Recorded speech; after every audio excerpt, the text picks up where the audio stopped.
¿Se han preguntado por qué algunas personas tienen más éxito que otras? ¿Por qué algunas ganan más dinero, son más felices, tienen mejores trabajos, mejores relaciones, mejor salud y parecen sacar más provecho de la vida? Hoy podemos decir con una total confianza que el éxito es tan predecible como que el sol sale por el este y se pone por el oeste. Hoy pueden tener más éxito más rápidamente de lo que habían soñado si hacen dos cosas básicas. Número 1, tomen una decisión que exceda todos sus niveles previos de logros. Tomen la decisión de tener éxito y de lograr sus metas como se las proponga. Y número 2, aprenda cómo. La clave del éxito en la vida es una actitud mental positiva. Una actitud mental positiva se basa en expectativas de éxito, de una serie de expectativas positivas.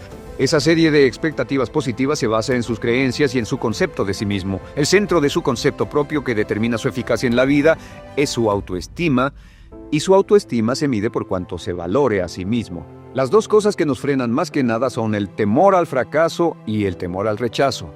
Y uno de nuestros secretos centrales de éxito es este: conviértase en un organismo generador de autoestima perpetua. Haga continuamente cosas para usted mismo, hacia sí mismo en su vida, que hagan que se agrade a sí mismo, que se ame, que se acepte, que se respete, que hagan que se sienta fantástico con usted mismo. No olvide, lo único en el mundo que puede controlar es su pensamiento. Lo único en el mundo que puede controlar son sus pensamientos conscientes. Si hace eso, todo lo demás será posible para usted.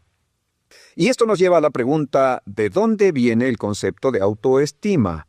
Y descubrimos que el concepto propio es maleable, puesto que no nace con este concepto propio. No nace con ninguna idea sobre sí mismo, no nace con autoimagen ni autoestima. Nace, en cierto modo, como potencial propio. Es la mejor forma de plantearlo. La persona promedio llega al mundo como potencial puro.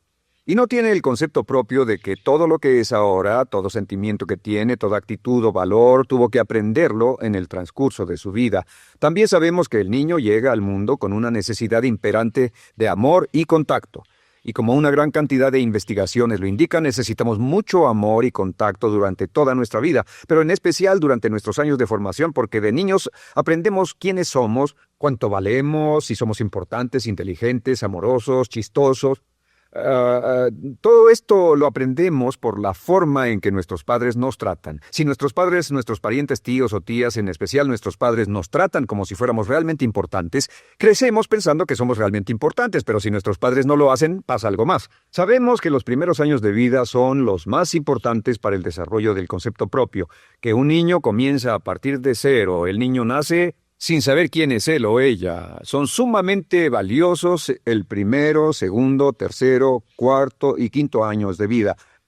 Algunos psicólogos pensaban que eran los 5 primeros años, pero ahora dicen que son los 3 primeros años. En sus 3 primeros años de vida el niño aprende quién es, y dicen que si se les da suficiente cantidad y buena calidad de amor en los 3 a 5 primeros años, los prepara usted de por vida. Los coloca en una base sólida de autoestima y confianza en sí mismos, valor e importancia realmente. Existe una relación directa entre la calidad y la cantidad de amor y el desarrollo de una personalidad sana. Entre más amor, amor incondicional, reciba un niño en sus años formativos, más fuerte será la base de su personalidad. El reverso de la educación es que casi todos los problemas de psicosis, neurosis, perturbaciones de la personalidad y problemas de comportamiento surgen de los problemas que se tengan con el concepto propio. Ahora observemos a los adultos. Aquí está nuestra personalidad adulta. Si nos observamos, podemos llegar a reparar nuestras bases, por así decirlo, repitiéndonos una y otra vez: me agrada mi persona, me agrada mi persona, me agrada mi persona, y llevamos ese concreto reparador hacia la base de nuestra personalidad. Los niños necesitan el amor como las rosas necesitan la lluvia. Los niños que carecen de amor a menudo mueren por escasez de amor. Es una enfermedad llamada marisma. Ahora, ¿qué más sabemos sobre los niños? Sabemos que los niños llegan al mundo con 2 atributos notables. El primero es que no sienten temor. Los niños nacen sin temores. No temen a nada excepto a caerse y a los ruidos fuertes. Y esto se expresa en sus actitudes: yo puedo. Los niños llegan al mundo pensando que pueden hacer cualquier cosa, y quien haya criado a un niño hasta la edad de 3, 4 o 5 años sabe que debe pasar esos primeros años evitando que se maten, porque son como pilotos japoneses, porque no le tienen miedo a nada. Su segundo atributo es que llegan al mundo totalmente espontáneos. Dicen lo que quieren, hacen lo que quieren, son totalmente desinhibidos. Totalmente. Ellos no temen hacer nada de lo que desean y esto se expresa en su actitud: no quiero, no tengo que hacerlo. Si ha tratado de controlar a un niño, lo habrá visto. Lo primero que dicen cuando comienza a darle órdenes, lo primero que aprenden es no, no tengo que hacerlo. Claro, a veces cambiamos sus mentes de una u otra forma, pero estos son los dos atributos con los que los niños llegan al mundo. Llegan al mundo sin temores y desinhibidos. ¿Qué significa esto? Significa que nuestro derecho innato natural es no ser temerosos y ser desinhibidos. Y solo cuando podemos crear la misma situación en nuestra vida adulta, cuando no tememos y somos desinhibidos, nos sentimos a gusto con nosotros mismos. Las mejores organizaciones, las mejores compañías son las que crean un ambiente donde nos sentimos sin temores y sin reservas para ser nosotros mismos y para hacer lo mejor de nosotros. Al crecer descubrimos que los niños aprenden de dos maneras. La primera es por imitación. Imitan a uno o a ambos padres, en especial al padre dominante. Algunas veces el padre dominante cambiará cuando crezca el niño y a veces los niños imitan al padre, a veces a la madre, pero aprenden por imitación. Muchas características y hábitos que tenemos como adultos los aprendimos de nuestros padres. ¿Alguna vez ha tenido la ocasión de gritarle o reñirle a uno de sus hijos? Verá que le dice las mismas cosas que le dijo su padre a usted cuando era niño. Así que imitamos. A veces imitamos su caminar, a veces su forma de hablar, a veces imitamos sus valores, sus creencias, etc. Aunque esos valores y esas creencias no tengan ningún valor. ¿Por qué? Porque nuestros padres eran así cuando nosotros éramos niños. La segunda forma en que aprendemos es pasando de la incomodidad, lo que no se siente bien, hacia la comodidad. Freud llamó a esto el principio del placer. O sea que nos movemos hacia aquello que nos hace sentir cómodos, lo que nos da placer, lo que nos hace sentir bien con nosotros. Nos movemos de la incomodidad hacia la comodidad. Así es como aprendemos a no mojar el pañal, por ejemplo. Sabemos que no es agradable caminar con popó o pipí en nuestros pañales. Vemos lo que hacen nuestros padres, vemos lo que nuestros parientes hacen y decimos: estas personas no hacen lo que yo. Así aprendemos a caminar y lo demás. Así que de la incomodidad hacia la comodidad. Durante toda nuestra vida, por cierto, así es como aprendemos. Imitamos leyendo lo que otras personas hacen, estudiando libros y en el trabajo, imitamos cuando vamos a la escuela, y hacemos lo que nos da resultados positivos, lo que nos da refuerzos positivos, y hacemos cada vez menos las cosas que nos causan incomodidad o dolor. Ahora, muy temprano en la vida, como equivocación o como resultado de una equivocación que los padres cometen en la crianza, los niños comienzan a aprender hábitos y patrones negativos. Los patrones y hábitos negativos tienen sus raíces principalmente en la crítica destructiva. La crítica destructiva comienza muy temprano en la vida, a veces en los primeros meses. Y la crítica destructiva la usan los padres para dirigir y controlar a sus hijos. Desafortunadamente, tiene un efecto muy peligroso y dañino sobre nosotros, ya que la crítica destructiva tiende a minar la integridad de la personalidad del niño. Muchos de nosotros, incluyéndome a mí y a muchos de ustedes, nos hemos visto minados y heridos por la crítica destructiva más que todas las guerras en la historia. Ahora, como resultado de la crítica destructiva, comenzamos a desarrollar hábitos y patrones negativos. Los patrones de hábitos negativos son respuestas condicionadas hacia los estímulos. Los patrones de hábitos negativos se desarrollan en los inicios de la vida.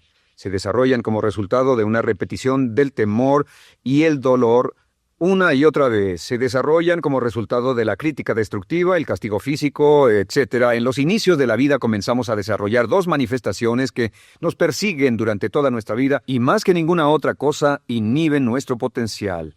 La primera es la llamada patrón de hábito negativo inhibido. El patrón de hábito negativo inhibido se aprende cuando al niño le dicen una y otra vez no. Aléjate de ahí, no toques eso, y se le castiga. Cuando el niño intenta algo nuevo, o se involucra con algo, o huele algo, o derrama algo, o rompe algo accidentalmente, el padre estalla y se enfada mucho. Como ven, el niño está impulsado por la curiosidad insaciable de explorar su mundo.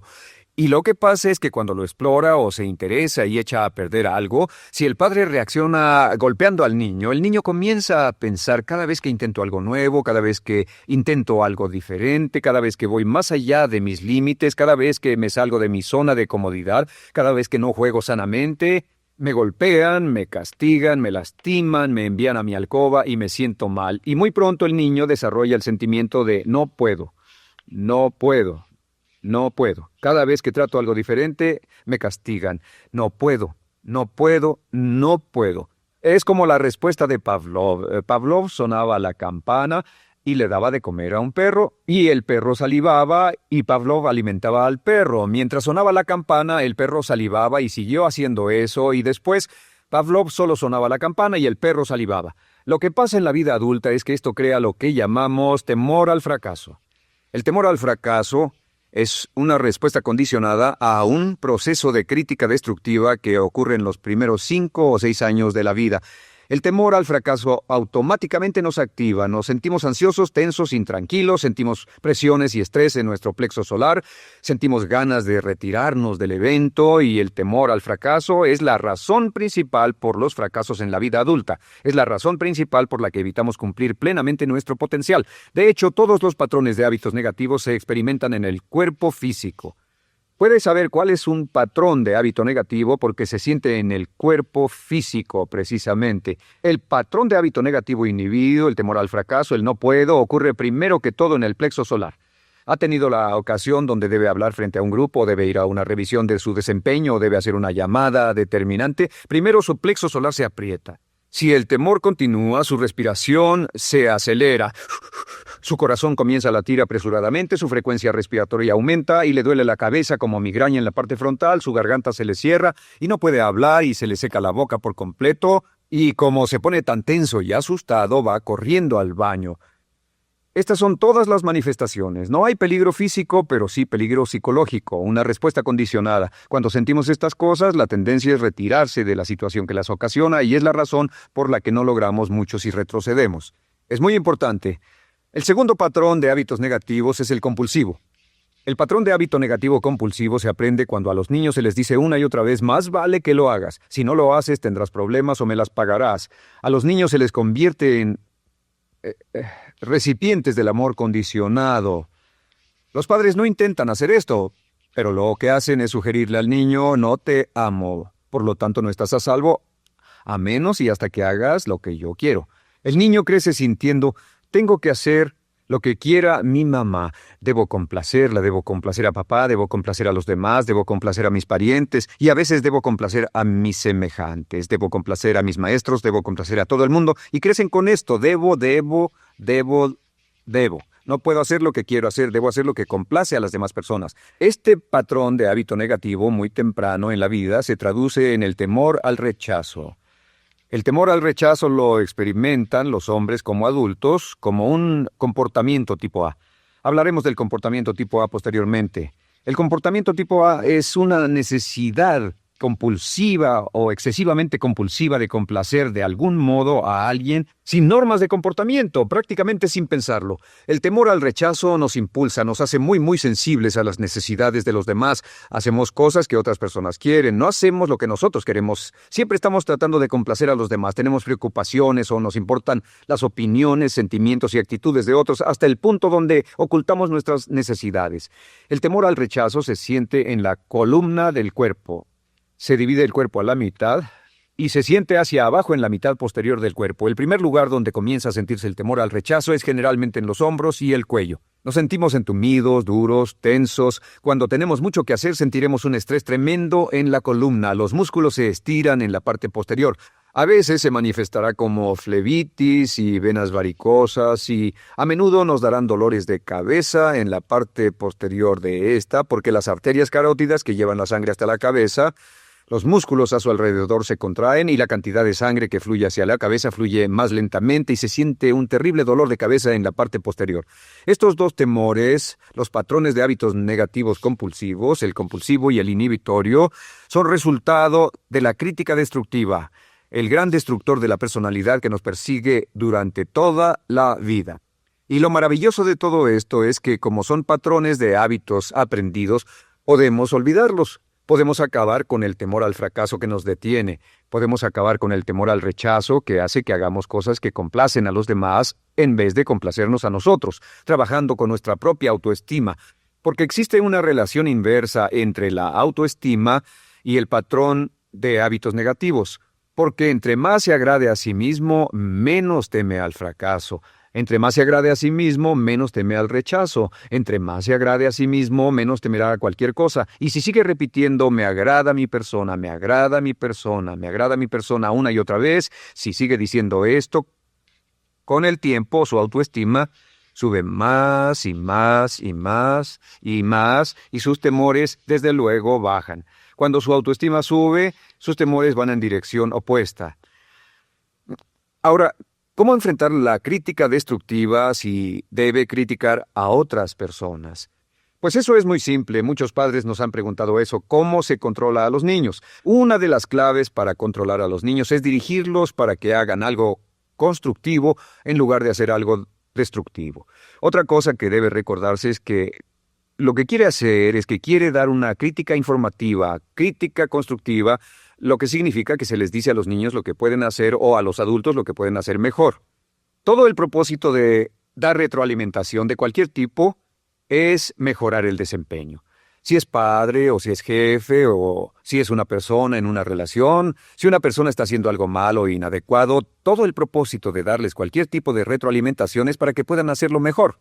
Sin embargo, existe una relación directa entre la autoestima y la crítica destructiva. Cada vez que se critica a una persona, su autoestima baja. Y cada vez que su autoestima baja, su habilidad para desempeñarse baja. Si critica a una persona en forma destructiva demasiado tiempo, llegará a un punto donde no intentarán nada. Se convierte en lo que llamamos hipersensible. Un adulto hipersensible es aquel que no puede aceptar críticas de nadie. Un adulto hipersensible es una persona que está muy tensa, ansiosa, si siquiera sugiere que no está haciendo lo correcto. Si trata con un adulto hipersensible, la clave es sentarlo y recordar 4 cosas. Número 1, comenzar con alabanzas.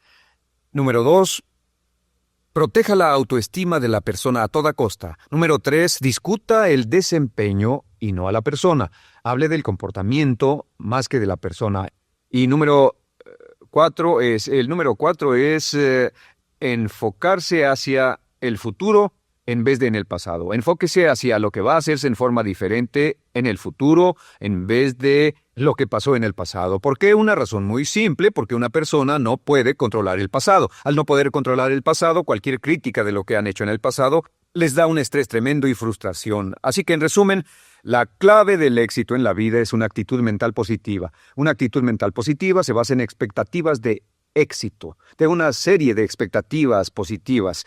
Esa serie de expectativas positivas se basa en sus creencias y en su concepto de sí mismo. El centro de su concepto propio que determina su eficacia en la vida es su autoestima, y su autoestima se mide por cuanto se valore a sí mismo. Las dos cosas que nos frenan más que nada son el temor al fracaso y el temor al rechazo. Y uno de nuestros secretos centrales de éxito es este: conviértase en un organismo generador de autoestima perpetua. Haga continuamente cosas para usted mismo, hacia sí mismo en su vida, que hagan que se agrade a sí mismo, que se ame, que se acepte, que se respete, que hagan que se sienta fantástico con usted mismo. Si es un jefe o un padre, no olvide que la clave para el máximo desempeño en su hogar y en su trabajo es hacer que las personas se sientan maravillosamente consigo mismas. Entre mejor se sienta consigo mismo y más se agrade, más probable será que logre que las personas a su alrededor lo quieran, lo acepten, lo respeten. Con el fin de desencadenar todo su potencial, es esencial que entienda la relación entre la mente consciente y la mente subconsciente. Se han escrito miles de libros sobre el tema, existen complejidades tremendas, existen referencias al consciente y subconsciente, en especial al subconsciente, a través de toda la historia humana. Al subconsciente a menudo se le llama la central de fuerza de su ser, y vamos a hablar de cómo afecta a usted más a su subconsciente al estudiar este programa. Comencemos hablando sobre la relación entre las dos mentes y qué puede hacerse para comenzar a controlar y a cambiar el programa dentro de la mente subconsciente. La mente consciente y la subconsciente están bellamente diseñadas, son un diseño maestro, si saben a qué me refiero, puesto que tienen funciones muy diferentes y trabajan perfectamente en armonía entre ellas. Tal vez una forma de ilustrarlo sería decir que la mente consciente es esta y la mente subconsciente es esta. De hecho, la mente consciente hace como un 10% del pensamiento responsable, alrededor del 10% de su alerta consciente, y la mente subconsciente efectúa al menos un 90% o más. Cuando hablamos de potencial humano y de activar el potencial humano, significa desencadenar la gran capacidad de poder del subconsciente. ¿Qué hace la mente consciente? La mente consciente tiene ciertas funciones específicas. Primero que nada, la mente consciente subjetiva. La mente consciente puede ver al mundo claramente, por así decirlo, con claridad y pensar en ello analíticamente, en forma objetiva, sin emociones. En segundo lugar, la mente objetiva, la mente consciente, es racional y además es discriminatoria. Estas son tres de sus cualidades. En otras palabras, puede discernir las diferencias entre la verdad y la falsedad. Es como la parte matemática o no emocional del cerebro. La mente consciente tiene 4 funciones. La primera función es, la mente consciente identifica los datos que llegan. Y los datos que llegan pueden venir de una gran variedad de fuentes. Pueden ser pensamientos que se tengan o pueden ser cosas que le están pasando en el mundo exterior. Así que digamos que camina por la calle. Camina por la calle y oye el sonido de un automóvil. Sus ojos inmediatamente se mueven a la derecha para ver qué es el sonido e identificar qué es. Cuando ve el automóvil, automáticamente relaciona ese sonido con el auto. Lo segundo que hace la mente consciente es que compara a ese automóvil en movimiento con todos los demás automóviles en movimiento que haya visto. Y si vive en una gran ciudad como Nueva York, verá un auto y comparará ese automóvil en movimiento con otros autos. Ha visto 100,000, tal vez millones de autos moverse y sus reflejos son muy, muy agudos. Si vive en un país que no tiene muchos automóviles, es factible que cuando vea un vehículo en movimiento, sus reflejos serán muy, muy lentos. La comparación se hace, por decirlo así, inspeccionando rápidamente en el subconsciente y verificando toda experiencia previa que haya tenido con autos en movimiento. Al hacer esto, al hacer la comparación, instantáneamente logra usted una respuesta. Realmente se dice que las funciones subconscientes son alrededor de 30,000 veces la velocidad de la mente consciente.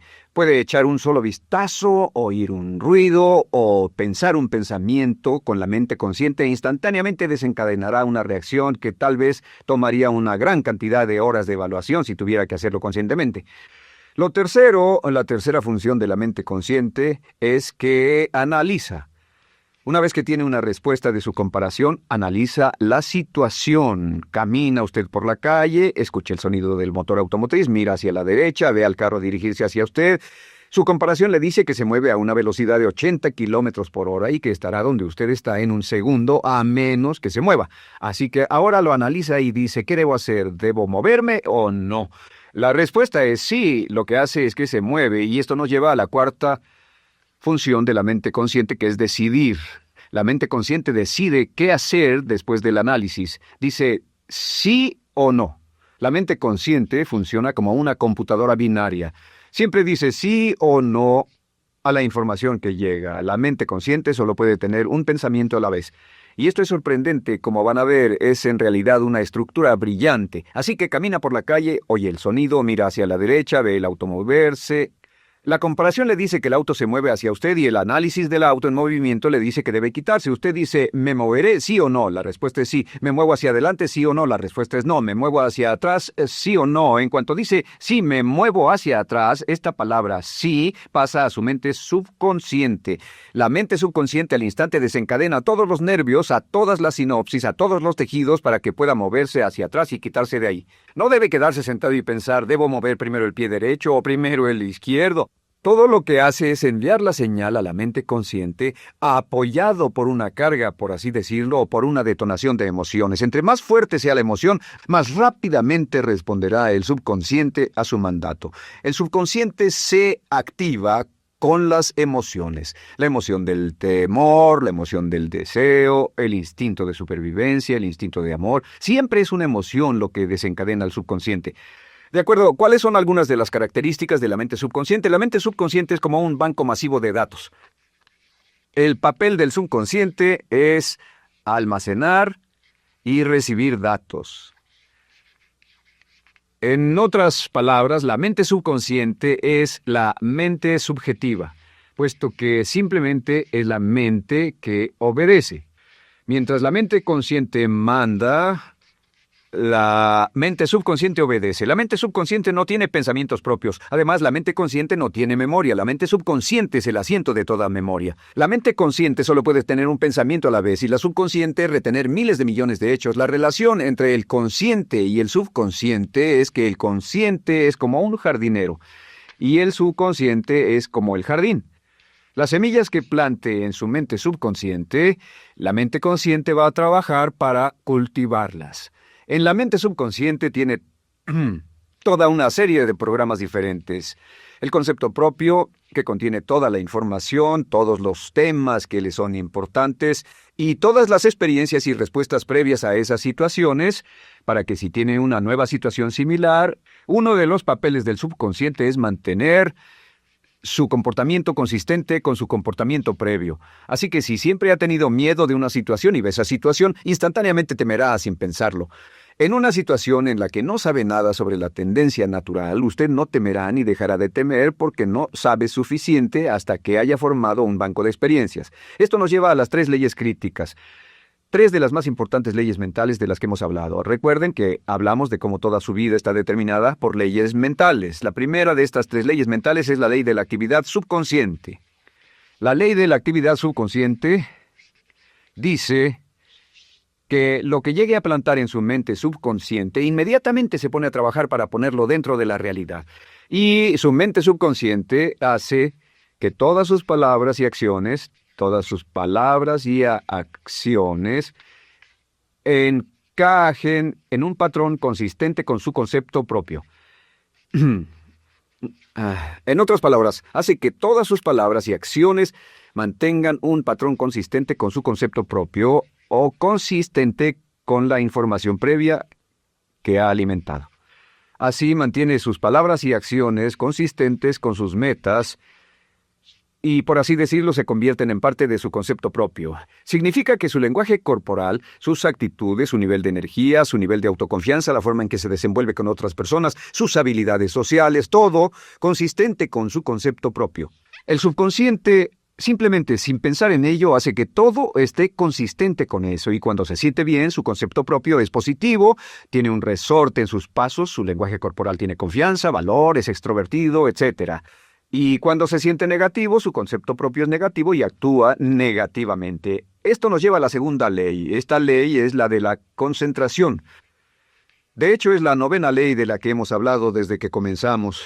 La ley de la concentración es muy importante. Es tan importante. De hecho, cada una de estas leyes es tan importante en su lugar como para ellas mismas poder controlar su destino. La ley de concentración simplemente dice esto.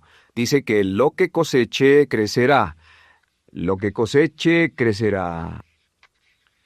Lo que piense usted una y otra vez, crece en realidad. Es muy simple. Antes enseñaba un curso sobre pensamiento creativo y la forma en que se explica es, imagine que esta es la capacidad total que se tiene. Y cuando envía un pensamiento hacia acá, ocupa un cierto espacio. Y todo el resto de capacidad mental este es su pensamiento, se usa para pensar en todas las demás cosas que hay en la mente. Pero entre más piense desde el consciente hacia el subconsciente, más su capacidad mental estará comprometida a pensar sobre esta idea. Hasta que llegue a un punto en el que esta idea llegue a ser tan consistente que ya no piense en otra cosa, y al no pensar en nada más comenzará a establecer este campo vibratorio. La mente subconsciente es el centro de la ley de atracción, y la ley de vibración y la ley de radiación. Comienza a establecer este campo de vibración que envía energía-pensamiento consistente con lo que está pensando y lleva a su vida a personas y circunstancias en armonía con dichos pensamientos. Solo debe mirar a su alrededor y debe decir, ¿en qué estoy pensando todo el tiempo? ¿En qué estoy recapacitando todo el tiempo? Y la regla básica con respecto a la ley de concentración es concentrarse en algo, pensar lo que quiere que pase y no sobre lo que teme.